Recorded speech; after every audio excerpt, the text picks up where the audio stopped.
Congolais, mais qui continue à pavaner, qui continue à jouir de la liberté et tout ça. Mais quelqu'un comme Bouchakera, un homme intelligent, un homme qui se battit pour la question des droits de l'homme, puisse continuer à croupir en prison juste pour avoir fait un travail qui rentre dans le cadre de ses obligations et qui rentre dans le cadre de la dignité humaine.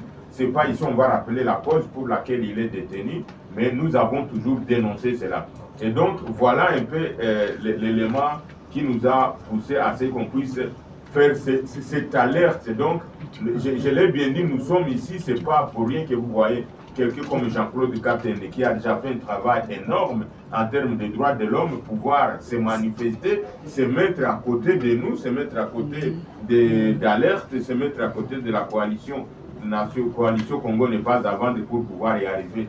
Il est également inimaginable que quelqu'un qui a fait des commentaires sur l'état des sièges, et moi je l'ai toujours dit, je sollicite votre indulgence pour profiter de ces micros pour pouvoir lui dire que l'état des sièges a échoué. Nous l'avons toujours dit, l'état des sièges n'a jamais répondu aux questions fondamentales ou aux questions existentielles même de cette partie de l'Est, que quelqu'un qui l'ait dit comme ça puisse être traité, puisse être arrêté, puisse être détenu d'une manière inhumaine, d'une manière inconcevable. Donc nous l'avons toujours dit, nous continuerons à le dire. Et nous en profitons pour une fois de plus alerter et nous espérons que ce message va arriver à ceux qui nous dirigent. Il ne faut pas qu'ils puissent croire qu'ils vont nous museler. S'il faudrait que nous puissions être de nouveau Tchébeya pour ce pays, nous sommes prêts à l'être, mais pour la dignité humaine et pour le respect des droits de l'homme, nous le serons. Voilà un peu de commentaires que je peux faire en attendant que mes collègues puissent aussi me compléter.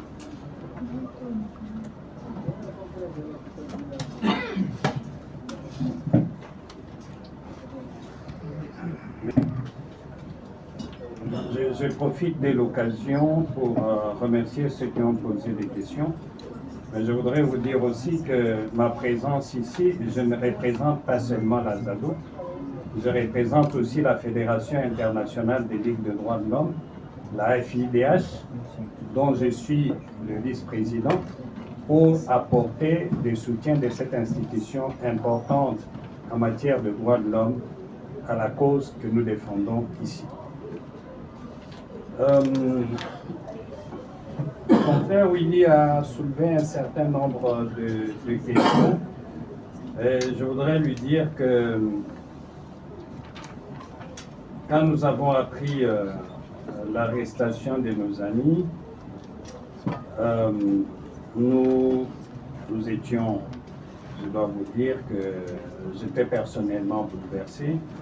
Et c'est pour ça que je n'ai pas hésité un seul instant de me mobiliser pour aller à l'ANR du côté de la Banque du Peuple là-bas, mais aussi du côté de la primature.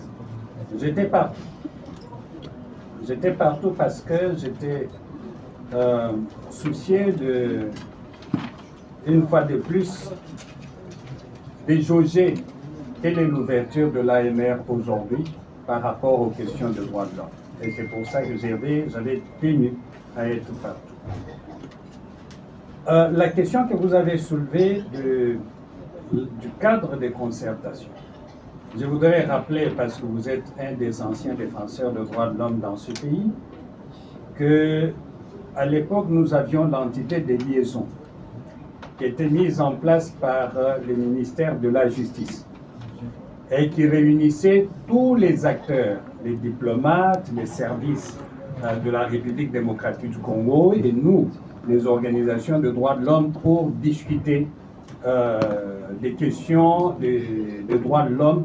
Et le professeur Bambi Muzolo a été d'une importance capitale dans le fonctionnement de ce mécanisme. Après lui, plus rien n'a fonctionné.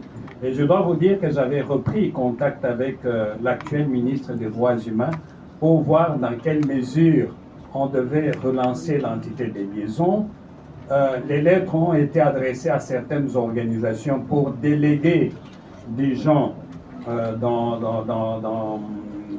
ce cadre.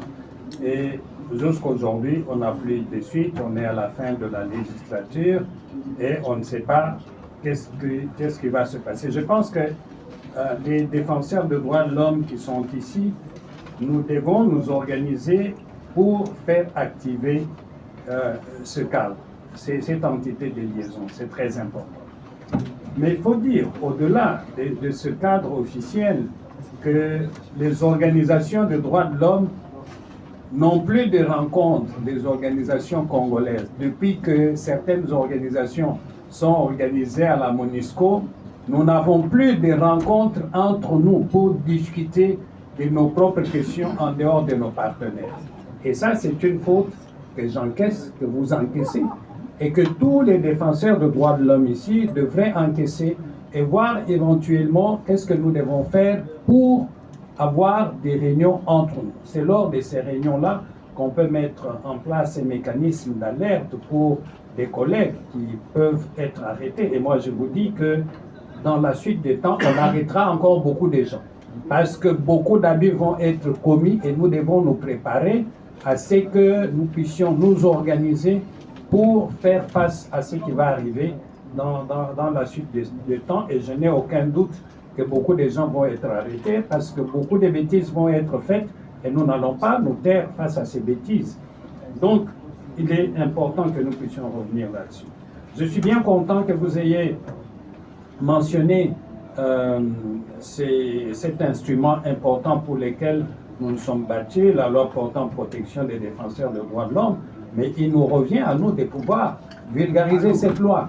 Et j'invite, parce que la loi est disponible sur Internet, tous les défenseurs qui sont ici, même les journalistes, parce que des fois, nos amis les journalistes considèrent qu'ils ne sont pas défenseurs des droits de l'homme, considèrent des fois qu'ils ne sont pas de la société civile. On est dans un même bateau. Et donc, cette loi, elle est importante d'abord pour la protection personnelle. Et il est important que chacun la lise. Peut-être que nous aurons d'autres occasions par l'initiative de la ZADO, de SENPAV, des autres organisations alertes et panels, pour nous retrouver un jour et discuter de cette loi. Parce qu'il faut que nous la connaissions. La lire, on peut la lire sans comprendre. Mais si on se met ensemble, on peut la lire et comprendre et éventuellement mettre en place un mécanisme qui permette à chaque fois qu'il y a certains d'entre nous qui sont arrêtés, qui sont inquiétés, que nous puissions faire face à ça. À la question de Pascal, je pense qu'il y a...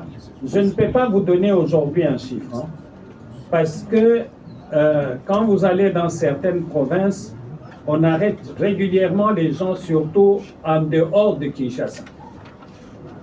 Quand vous allez dans les Maniema, quand vous allez dans les Sud Kivu, Nord Kivu, à l'intérieur du pays, on arrête les gens pour tout et pour rien. Et nous avons quelques chiffres, mais ces chiffres ne couvrent pas l'ensemble du pays.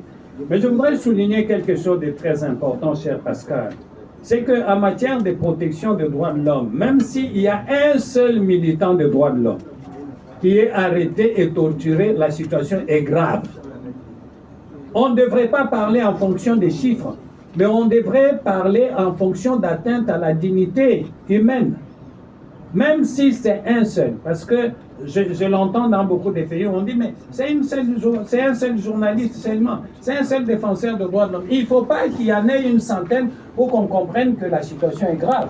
L'État congolais a la responsabilité de protéger tout citoyen pour qu'il ne soit pas victime d'atteinte à sa dignité, encore moins à son intégrité. Et ça, c'est important. Et ce qui est grave avec la situation que nous exposons ici, je pense que les journalistes ont vu la description de ce qui est arrivé à Fred. C'est scandaleux. Comment on peut arriver à torturer Fred qui est connu, dont le combat dans ce pays est connu de tout le monde? On les traite de cette façon-là. Maintenant, imaginez-vous que l'ANR se retrouve devant quelqu'un qui n'est pas connu. Et je peux vous dire, et c'est la vérité, il y a plusieurs personnes à l'ANR dont les dossiers ne sont même pas connus. En décembre de l'année dernière, j'ai fait sortir à l'ANR un monsieur qui a été arrêté tout simplement pour des raisons de trafic d'influence. Ce monsieur, c'est un expert, il est expert en évaluation de l'or. Il entre en contact avec une dame suédoise. Cette dame avait de l'or et lui, on l'appelle pour expertiser. Après l'expertise, il remet le colis au préposé de la dame.